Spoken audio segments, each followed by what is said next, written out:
आयशा, उल्टे जूते? इतनी बड़ी हो गई हो, हाँ? अभी तक उल्टे जूते पहनती हो? नहीं पहनो।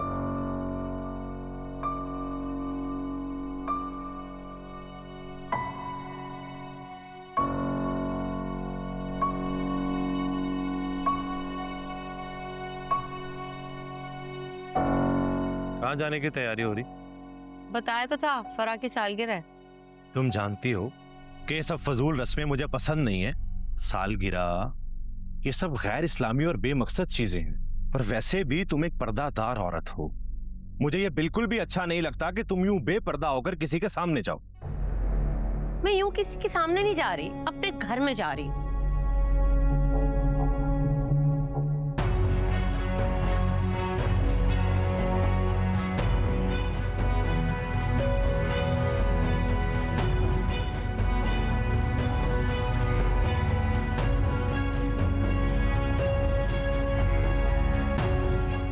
कभी मेरे लिए तैयार नहीं हो? हालांकि बनाओ सिंगार तो शौहर के लिए होना चाहिए।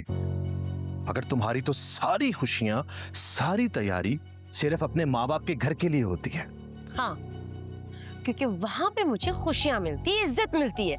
यहाँ पे क्या मिलता है? ताने और जिल्लत।